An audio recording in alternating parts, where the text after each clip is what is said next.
What's up, guys? It's your homeboy Cowboy Crunk coming to you from Manama, Bahrain. Yes, it's your war daddy. And maybe the last hot boy left. I don't know. We'll see.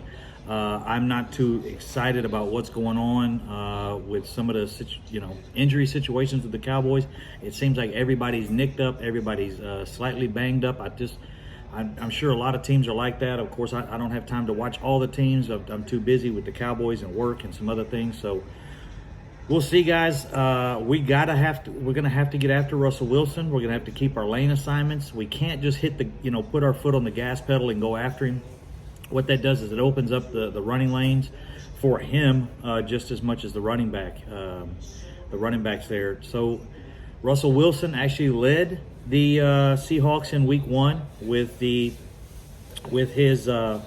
legs. He was their leading rusher in Week 1. And while I'm getting the video started, I always forget to say this, but guys, please like and subscribe to the channel. Making a little comeback here. It's been like a year, kind of taken off.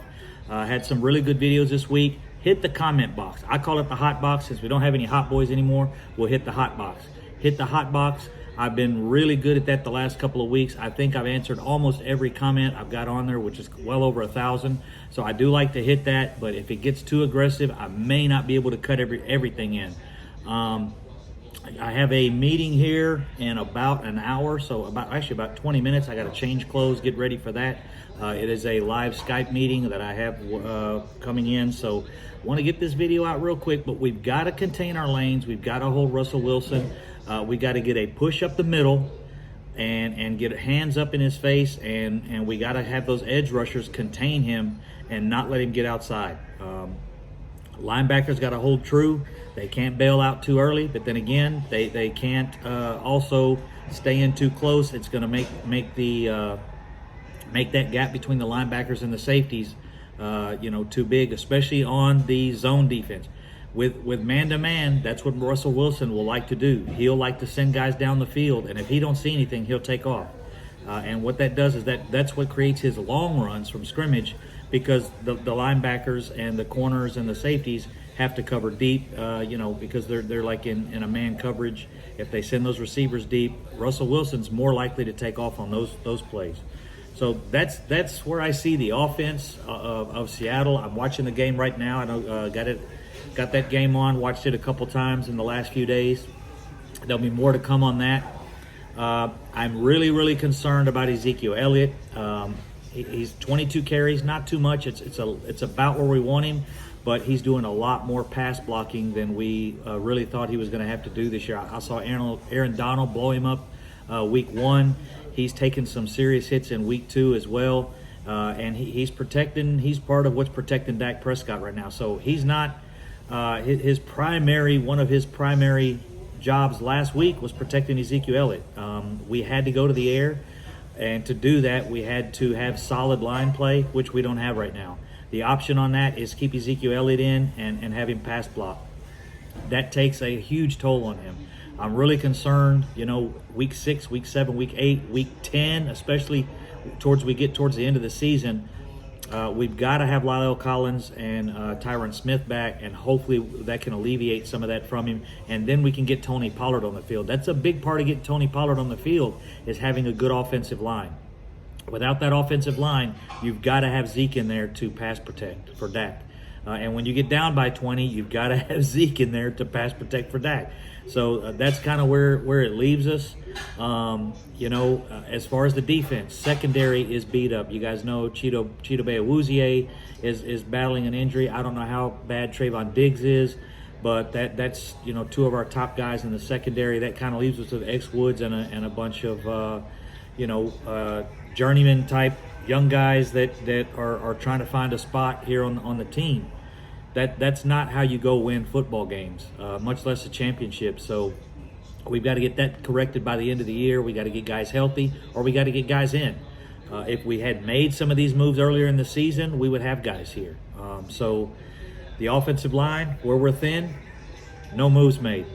Secondary, where we're thin now because of injuries, we had bodies and we still have bodies.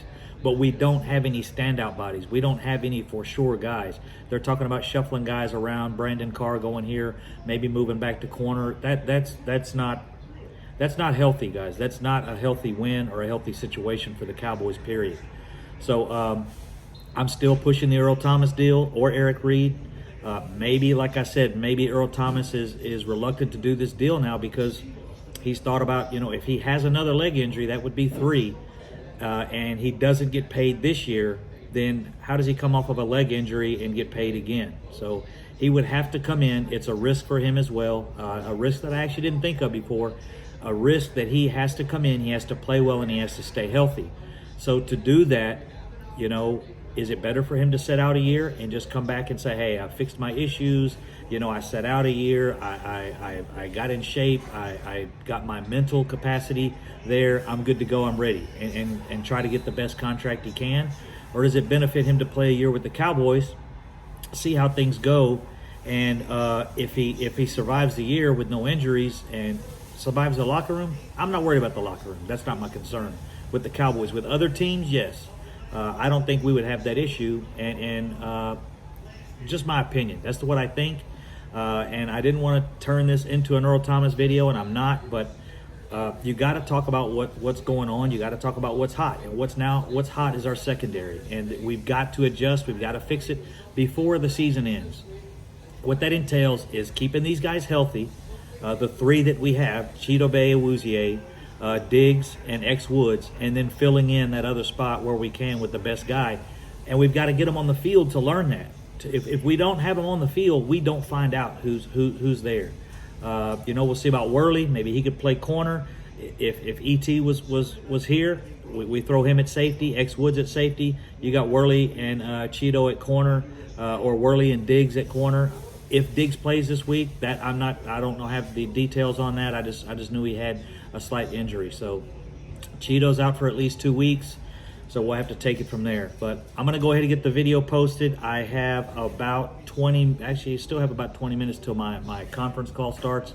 So I have to get this cowboy costume off, I guess you could say, and get ready for that. But guys, it's going to be a tough game. It could get ugly, but I will say this. The last game that I thought was going to be as ugly as I thought this one was going to be was the New Orleans game down in New Orleans when we had some suspect things about our defense as well, and our defense played lights out. And I can't even recall, wasn't it 13-10? I think we won that game in New Orleans. And I've watched that game 100 times now, but as many numbers as I keep in my head for work, it's hard to keep numbers in my head sometimes. But huge game. Big win for the Cowboys, that New Orleans game. Maybe we can do it this week. If not, I suspect, I hope, I pray that Mike McCarthy will not try to do this on his own and think that he can just coach guys into, a Pro Bowl. I don't think, some of these guys we got on the team are solid guys, are solid backups. But, and sometimes you have a guy hit. Dak hit. I mean, he's a 4th rounder. Who expected Dak Prescott to be what he is? Are they expecting some of these corners to do that, or the guys that we're trying to put at safety? I don't know. Is Mike McCarthy trying to low budget the team and show Jerry Jones and Stephen Jones that he could do amazing things with practice squad players? I don't know. Is he trying to put a magic wand on them and turn them into something they're not? This is something we don't know. We don't understand why the moves are not being made. Earl Thomas is still sitting out there, and I don't see a reason for it unless, I was completely wrong and Earl Thomas is not just dying to come here. Maybe he's holding out. Maybe Jerry Jones. It's kind of just turned into a who knows right now. It still makes sense to me on both sides, but I do kind of now see a reason Earl Thomas may be a little reluctant. Cowboys also, with the locker room thing, if they're still thinking that, maybe they're following Mike McCarthy's lead. I know Jerry Jones is dead heat set in the water on getting that done. I could almost feel it. I can taste it. You can smell it. But I'm not sure Mike McCarthy is pulling away from it.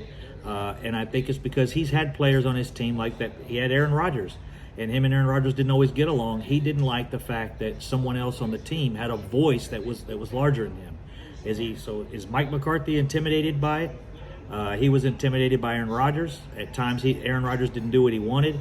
and he expressed that to Aaron Rodgers, and there was bitterness towards each other, and that caused the fall apart of Mike McCarthy and the Green Bay Packers, because truthfully, I mean, quarterbacks are just too hard to find. So would the Cowboys remove Earl Thomas before they remove Mike McCarthy? Of course they would. So I don't see the issue.